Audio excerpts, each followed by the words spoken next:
Andréia, eu entrei no Social Blade e vi que em dezembro de 2024 você tinha aproximadamente 20 mil seguidores.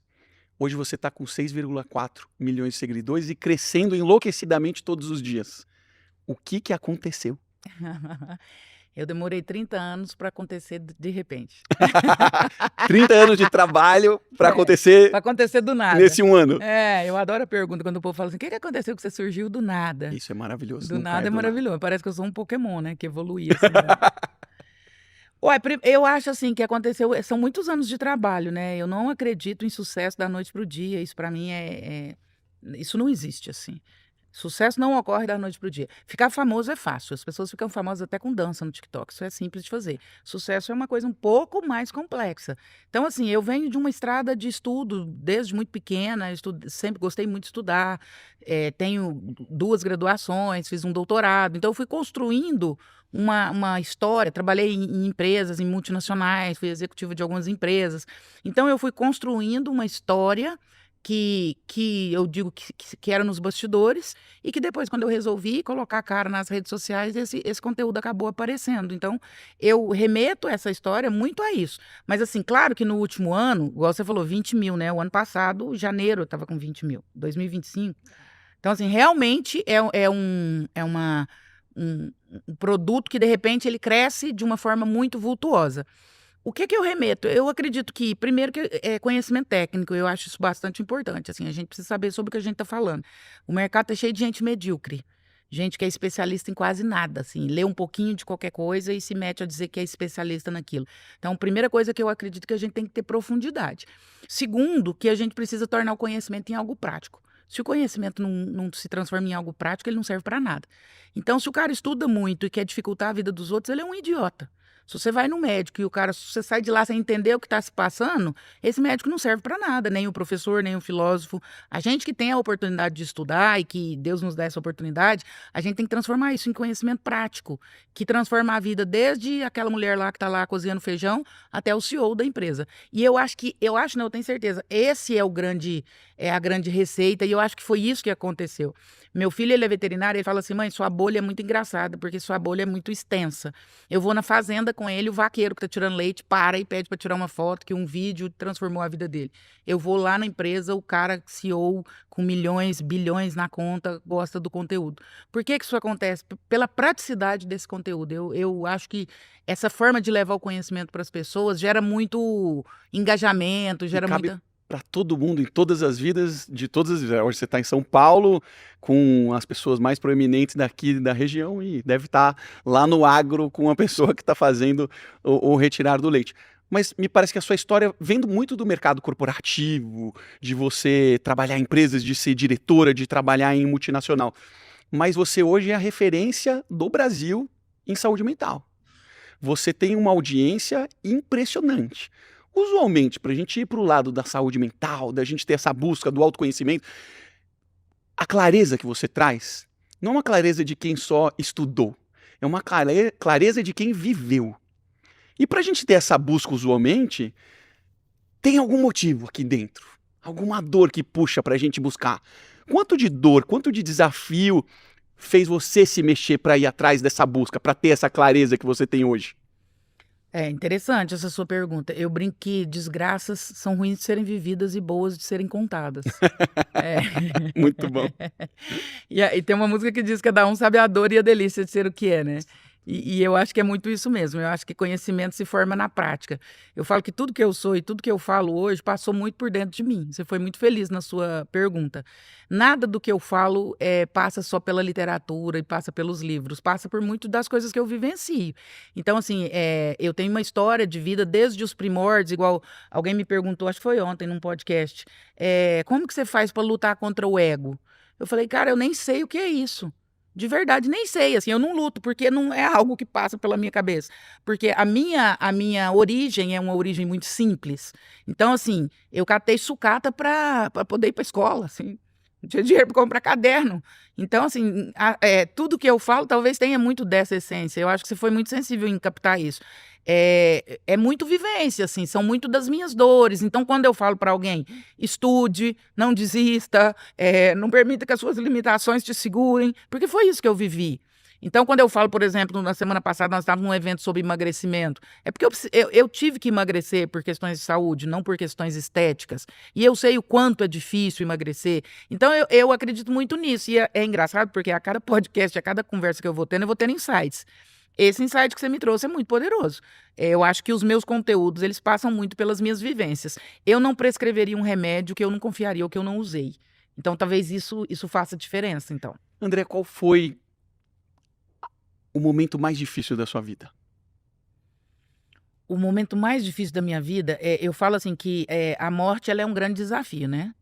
A morte ela é sempre um grande desafio, porque ela nos coloca diante da finitude. Ela nos faz entender que a nossa vida ela tem um início e ela tem um fim e a gente precisa aproveitar esse tempo que a gente está aqui. Então eu falo que eu tive 3 encontros com a morte. 2 muito bem sucedidos, um não. Eu quase perdi a minha filha quando ela tinha 6 anos, eu quase morri de Covid e agora há um ano atrás eu perdi a minha irmã. Mas de todos esses 3 momentos foram os mais difíceis da minha vida, sem dúvida nenhuma. Mas o pior deles foi quase ter perdido a minha filha. Amor de pai e de mãe, você tem filhos? Não, Tenha-os. ainda não. Teremos, em breve. Camões fala, amor é fogo que arde sem se ver, é uma ferida que dói e não se sente, é um não contentar-se de contente. O amor de um pai e de uma mãe por um filho é isso, é um amor que dói, de tanto que você ama. Então, assim, ver minha irmã morrer na minha frente ou quase morrer, não se comparou ao fato de ter passado pela situação de quase ver a minha filha morrer.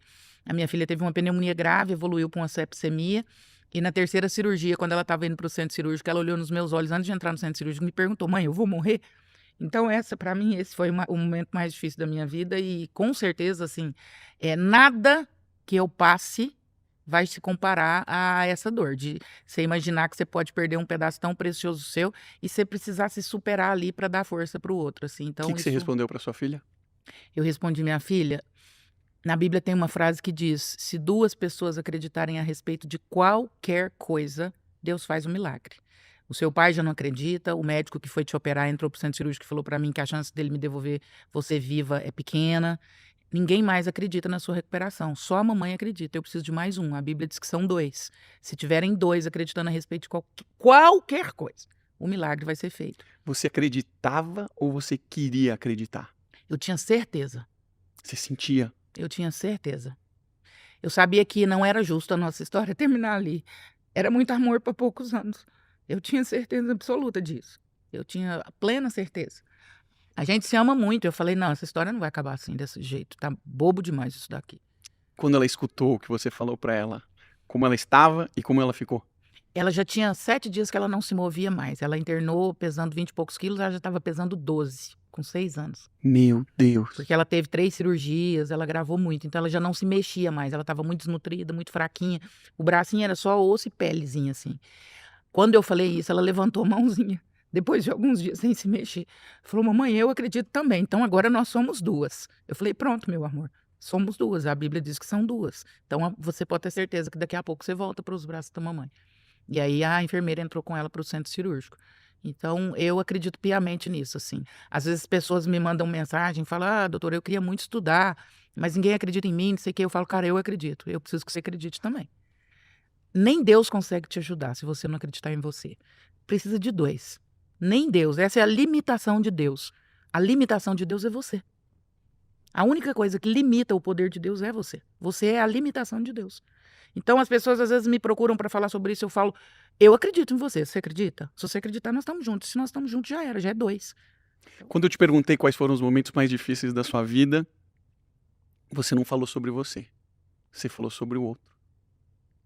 Qual foi o momento mais difícil da sua vida? Da minha eu comigo? Você vivendo. Você falou Ai, pra mim que você catou sucata pra ir na escola. Qual foi o momento que foi mais difícil, desafiador? Não no momento, porque talvez você não tivesse nem entendimento de que aquilo ali estava sendo difícil. Mas quando você olha pra trás e você fala: isso foi muito difícil. O que eu vivi ali, e talvez não tenha sentido, talvez não tinha tido capacidade de entender, porque talvez como jovem não tinha referência sobre o que é a vida. Hoje você tem referência, hoje você sabe o que é kata sucata. Qual foi o momento? O momento mais difícil, olhando por essa perspectiva, do 0 aos 7 anos, a gente define a nossa vida inteira. A nossa psique vai se formar até os 7 anos. Então, tudo que você faz com uma criança até a essa idade vai determinar a forma com que ela enxerga as coisas posteriormente. O amor, o dinheiro, o sucesso, o progresso. Até os 7 anos eu passei muito estímulo negativo. Foi muito descrédito. Então, quando você fala, né, catar sucata, né? Eu queria muito estudar. Os meus pais não tinham essa perspectiva. Para os meus pais, no máximo, a gente faria ensino médio. Então, ali do 0 ao 7, eu queria livros, eu queria. E minha mãe e meu pai não achavam isso importante. Então, passa por eles, passa pela minha vizinhança, passa pelos meus irmãos. Então, eu vivia num meio muito incipiente em relação às minhas próprias crenças, em relação aos meus sonhos. Eu lembro que eu era pequena e eu ouvia Pavarotti. Jura? Eu pegava meu dinheirinho, meus irmãos vendiam a sucata deles e comprava pão, comida para comer em casa. Eu comprava livro e comprava CD do Pavarotti. Aí eu punha CD, minha mãe falava pro meu pai, tem que levar essa menina no psiquiatra, essa menina é doida, ela ouve ópera. Então eu fui criado num ambiente, não os culpo de forma nenhuma, meus pais fizeram o que eles tinham com o que eles podiam. E meus irmãos, e o meu entorno, e o meu bairro, tá tudo certo. Mas eu cresci num ambiente em que eu destoava muito, assim, os meus sonhos destoavam. Não é a minha inteligência, nem nada disso. Os meus sonhos destoavam daquele ambiente. Então, lutar para manter o sonho vivo foi muito difícil.